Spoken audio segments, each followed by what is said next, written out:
Halo, selamat pagi, selamat siang, selamat malam, dan juga selamat berbahagia. Ada saya kembali, Aryan Surya, sahabat baik kamu dari podcast pagi di Pagar Kehidupan. Sadar gak sih kalau kita sebagai manusia itu kadang-kadang butuh diberikan semangat untuk bisa berbahagia. Nah sekarang yuk, supaya kita menjadi lebih semangat, berikan dulu semangat kepada teman-teman yang membaca komentarmu. Ayo, tuliskan sekarang juga di komentar doa terindah yang memberikan sahabat Pagar Kehidupan itu semangat. Karena sekali lagi, ketika kita mendoakan orang lain, doa itu akan kembali kepada kita sebagai penulisnya. Yuk, berikan semangat kepada orang-orang yang membaca komentarmu di video ini. Tuliskan ya doa terindah buat mereka. Terima kasih.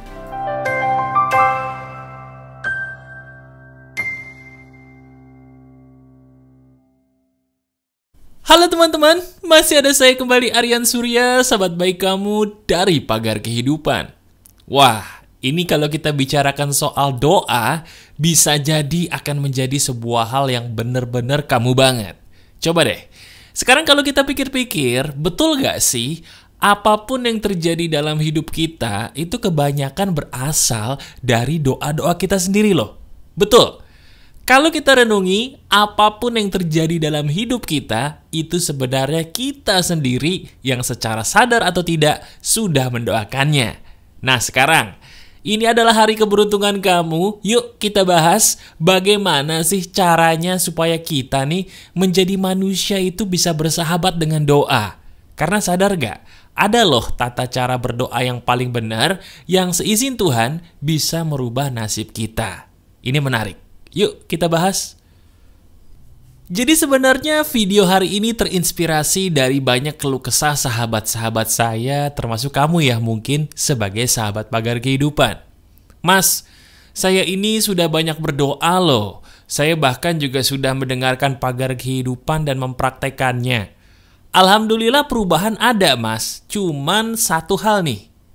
Ketika saya berdoa, kenapa doa-doa saya itu seperti dimentalin sama Yang Maha Kuasa?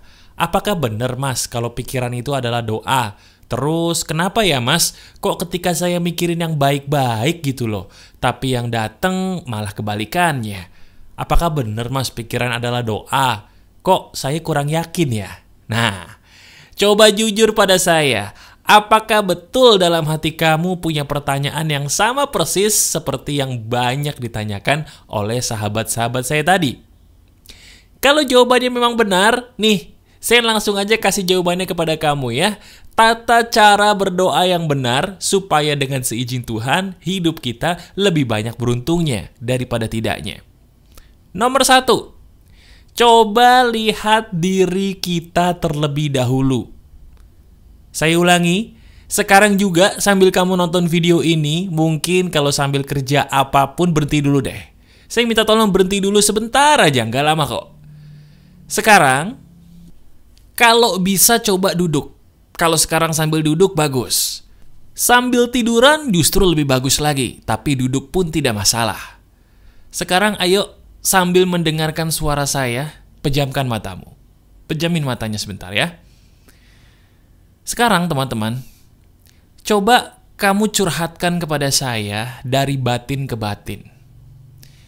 Kira-kira betul atau tidak, belakangan ini selalu ada masalah-masalah dalam hidup yang ingin banget kamu tuh kalau inget-inget lagi, pengen gitu berteriak.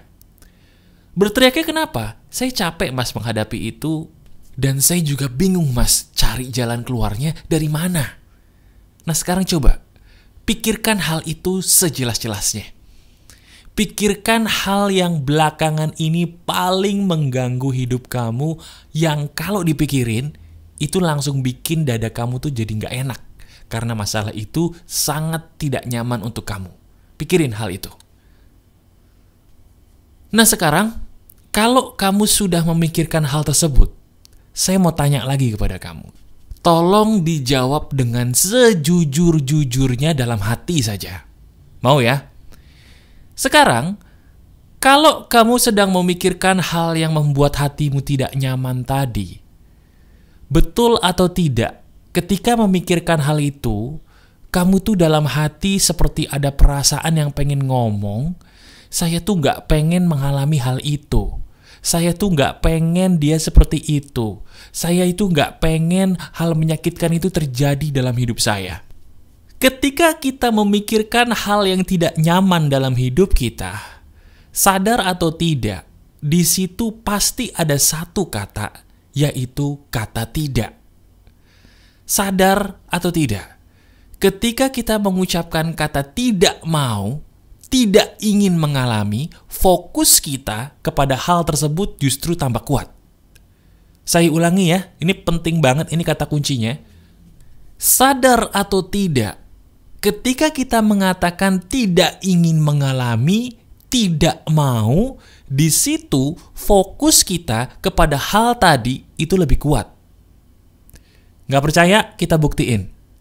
Sekarang sambil kamu tetap memejamkan mata, saya ingin kamu dengarkan suara saya aja.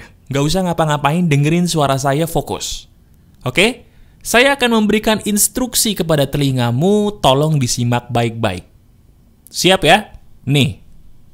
Sekarang, saya ingin kamu tidak boleh membayangkan seekor kerbau warna putih.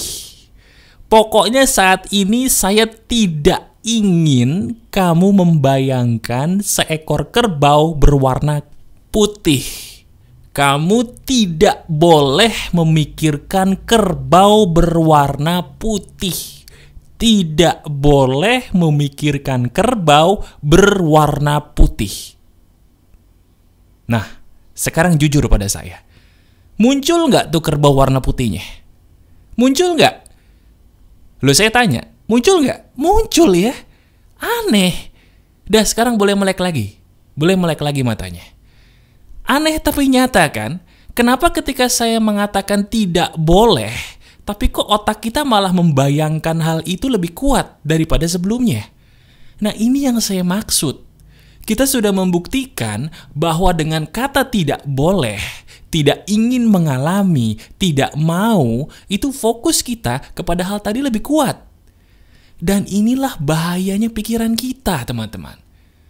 Pikiran kita itu harus dikontrol. Dan sayangnya, ilmu ini baru saya nih yang ngasih tahu berdasarkan kenyataan bahwa memang benar. Barusan kita buktiin ya. Ketika kita mengatakan tidak mau, malah jadi fokus kepada hal tersebut. Nah sekarang, wajar gak sih kalau hidup kita mohon maaf jadi susah terus? Kalau kita mengatakan tidak mau susah, tidak mau punya hutang, tidak mau dapat orang yang salah, tidak mau mengalami kesulitan, wajar gak hidup kita jadi susah? Ya wajar. Kenapa? Karena ketika kita mengatakan itu, fokus kita malah lebih kuat kepada hal itu kan? Dan ingat, dalam pikiran adalah doa, hal yang paling kita fokuskan itulah yang akan ketarik masuk dalam hidup kita. Jelaskan sekarang? Nah itu loh yang paling berbahaya. Kita tidak mengetahui bahwa ilmu ini benar dan ada dalam kehidupan kita sehari-hari. Sudah kita buktikan. Nah sekarang, sampai sini saya ingin kamu menganalisa diri sendiri. Ya, nggak usah memejamkan mata, tetap dengarkan saya sambil mungkin beraktivitas, nggak apa-apa. Tapi saya minta tolong coba kamu menganalisa dirimu sejenak. Kalau kamu belakangan ini dapat masalah yang ada kaitannya, maaf ya, dengan percintaan yang salah terus. Bener nggak sih? Maaf kalau saya benar. Kamu itu sebenarnya belum move on banget kan dari mantan yang nyakitin kemarin? Ketika belum move on banget, itu ciri khasnya ada kata tidak mau. Duh, saya tidak mau disakiti lagi sama lelaki. Duh, saya tidak mau mendapatkan pasangan yang sama seperti dia lagi. Duh, saya tidak mau dikibulin lagi sama perempuan. Tidak mau, tidak mau. Ketika hati berkata tidak mau, itu masih ada trauma tuh. Itu belum move on. Nah, kebanyakan orang ketika dia belum move on nih, dia tuh udah cari pasangan baru. Begitu dia dapat pasangan baru, sebenarnya pasangannya baik-baik aja mungkin. Cuman karena trauma batinnya belum pulih, di pikirannya masih ada kata tidak mau mengalami, tidak mau terulang lagi, tidak mau. Akhirnya kejadian tuh yang dia tidak mau tadi. Kenapa? Karena apa yang kita katakan tidak mau, Benar, fokus kita kepada hal itu akan lebih kuat. Dan itulah yang ketarik. Akhirnya percintaannya jelek lagi. Percintaannya jelek lagi, trauma dong. Belum move on, dia pasangannya cari lagi. Otomatis terulang lagi tuh siklusnya. Dia berkata tidak mau mengalami, kejadianlah yang dia tidak mau tadi. Sakit hati lagi. Begitu terus, dan terus. Sehingga percintaannya nggak pernah benar. Paham sampai sini? Nah, masalah hutang piutang, Mas. Sama. Orang itu kalau punya hutang, sebenarnya wajar. Yang nggak wajar itu tidak bisa melunasi hutang. Betul ya? Nah, orang yang tidak bisa melunasi hutang, itu biasanya ada ketakutan-ketakutan. Yaitu di dalam pikirannya selalu berkata, saya tidak mau hutang saya tidak lunas. Saya tidak mau hutang saya tidak lunas. Akibatnya yang jadi fokus apa? Hutang tidak lunas. Ya wajar nggak lunas-lunas gitu loh. Masuk akal gak nih? Jelas ya? Dari sini baru muncul pertanyaannya begini. Kalau begitu Mas, bagaimana cara saya mengendalikan pikiran saya yang bisa menjadi doa ini? Supaya masalah saya tuh bisa menjadi beres. Caranya, tolong dengarkan baik-baik. Ganti kalimat tidak mau atau tidak ingin mengalami, ganti kata itu menjadi suatu hal yang menjadi tujuan kamu. Saya kasih contoh biar jelas. Misal, kamu punya hutang piutang. Ketika otak itu berkata secara tidak sadar, saya tidak mau hutang saya tidak lunas, langsung kamu katakan, mungkin istighfar dulu, astagfirullah kalau yang muslim. Terus kamu katakan dengan suara yang cukup lantang, saya sudah melunasi hutang piutang saya dengan mudah. Saya sudah melunasi hutang piutang saya dengan mudah. Amin. Kalau percintaan juga sama. Pertama, kalau kamu baru putus cinta atau baru bercerai, mohon maaf, itu pasti ada luka dong. Jangan buru-buru mengatakan kamu sudah move on hanya karena mungkin banyak tekanan dari kiri kanan. Jangan. Kamu lihat dirimu sendiri. Benar-benar sudah move on belum? Ciri khas orang yang move on dalam percintaan ya, dia itu kalau inget mantannya, dia nggak peduli. Nggak ada perasaan dendam. Dan ciri khasnya, dia bisa mendoakan mantannya. Wah, benar. Kalau kita sudah bisa mendoakan orang yang menyakiti kita, itu ciri khas dari orang yang sudah move on. Titik. Sekarang bisa nggak kamu doain orang yang nyakitin kamu? Coba tes. Loh, ini serius, bisa nggak? Kalau bisa, itu berarti sudah move on. Kalau belum, maaf, itu berarti belum move on. Dan jangan cari pasangan baru, karena itu hanya akan membuat hidup kamu kembali ke titik neraka yang sama. Percaya sama saya. Mas, tapi saya nggak bisa nih mendoakan teman saya yang sudah nusuk dari belakang. Saya nggak bisa, Mas, mendoakan mantan saya yang sudah begitu jahat. Saya nggak bisa, Mas, mungkin mendoakan keluarga saya yang sudah nyakitin saya banget. Nggak bisa, Mas. Sekarang saya tanya, pengen move on nggak? Pengen pulih nggak? Loh, saya tanya nih, dijawab dong. Pengen move on nggak? Kalau pengen move on, paksa doakan orang itu. Orang itu tidak bisa hanya karena tidak terbiasa.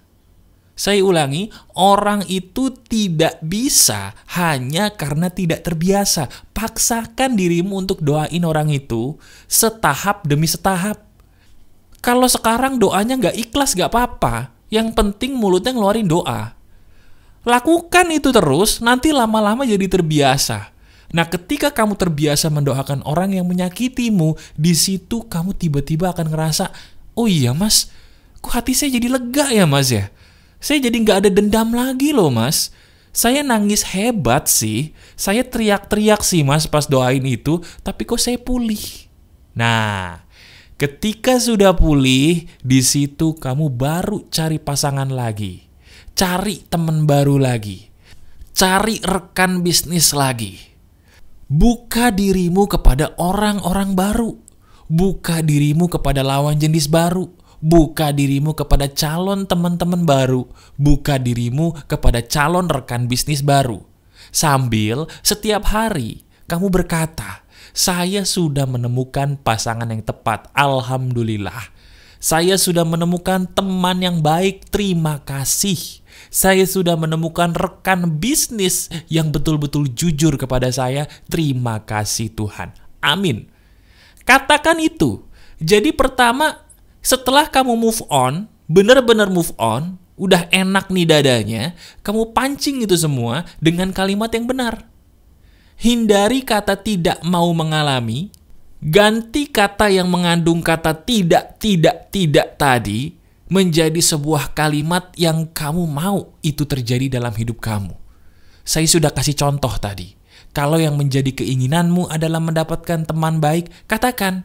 Daripada hati kamu mengatakan, saya tidak mau dikibulin sama teman saya lagi. Saya tidak mau dapat teman yang salah lagi. Stop. Ganti kalimat itu menjadi, saya sudah mendapatkan teman yang baik. Saya sudah mendapatkan pasangan yang terbaik buat hidup saya. Saya sudah mendapatkan rekan bisnis yang jujur bagi usaha saya. Katakan itu berulang kali setiap hari. Dan coba lihat, ada perubahan yang terjadi pasti seizin Tuhan dalam hidup kamu. Karena memang benar, pikiran adalah doa. Dan pikiran berawal dari kata-kata yang kita bangun sendiri secara sadar ataupun tidak sadar dalam pikiran kita. Pertanyaannya, kamu ingin bawa hidup kamu kemana? Ke arah yang baik atau ke arah yang buruk? Kalau sudah bosan membawa hidup kita sendiri ke arah yang buruk, tobat. Ganti itu semua dengan mematuhi apa yang saya ajarkan di video ini. Coba deh kamu praktekin video ini dan uji coba. Pikirin, bukankah apa yang saya katakan ini benar semua? Praktekin ya, dan lihat hasilnya. Masih ada saya Aryan Surya, sahabat baik kamu selalu dari Pagar Kehidupan. Tetap keep the spirit, keep sharing, and keep loving. Bye-bye.